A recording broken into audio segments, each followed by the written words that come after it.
During the early years of World War II, when most military leaders were still trapped in the slow, defensive mindset inherited from the trench warfare of World War I, one German general shattered every expectation of how modern war should be fought, and his name was Erwin Rommel, a commander whose presence on the battlefield alone was enough to throw entire enemy headquarters into panic, because Rommel did not fight wars by following rules. He rewrote them, believing that speed, surprise, and relentless pressure were more powerful than numbers or even superior equipment. And time and again, he proved this theory correct by defeating enemy forces that were often larger, better supplied, and more deeply entrenched than his own.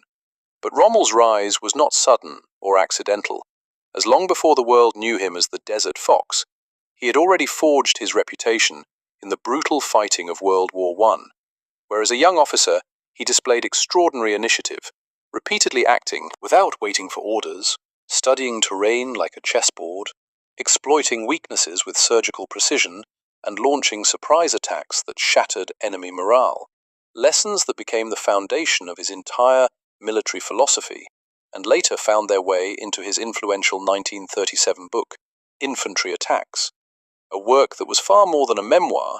and instead served as a practical guide to aggressive, flexible warfare at the lowest levels of command, emphasizing movement over caution and decision over hesitation, a book that quickly became required reading within the German army and drew the personal attention of Adolf Hitler, who saw in Rommel a rare combination of battlefield brilliance, charisma, and political reliability. And it was this attention that led to one of the most controversial appointments of the war in 1940, when Rommel, despite having no prior experience commanding armored formations, was given control of the 7th Panzer Division, a decision that shocked many senior officers, as tank warfare required complex coordination between infantry, armor, artillery, and air power. Yet Rommel approached this challenge with supreme confidence, compensating for his lack of technical knowledge with bold leadership, lightning-fast decision-making, and an instinctive understanding of momentum. And when Germany launched its invasion of France in May 1940, Rommel unleashed this philosophy in full force by driving his division through the Ardennes forest,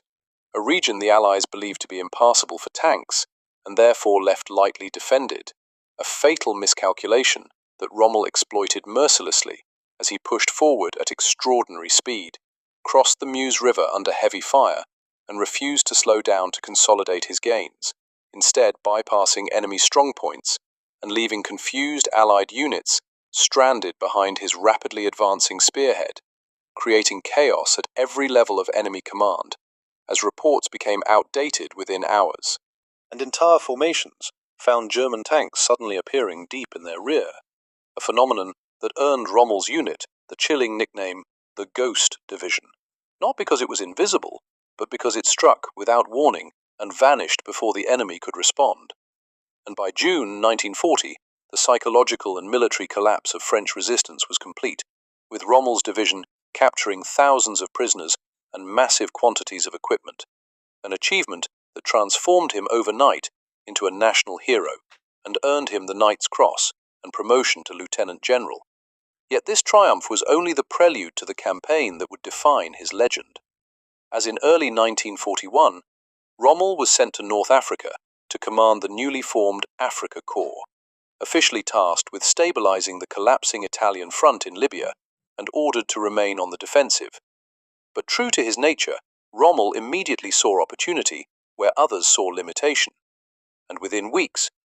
of arriving, he launched a surprise offensive against British forces, using speed, deception, and desert maneuver warfare to exploit gaps in enemy lines, striking from directions considered impossible, confusing British commanders, and forcing rapid retreats across vast stretches of desert, as Rommel turned the harsh terrain itself into a weapon by mastering mobility, reconnaissance, and psychological warfare, repeatedly outflanking Allied positions and maintaining the initiative, even while suffering from severe supply shortages, a feat that culminated in the prolonged struggle over the port city of Tobruk,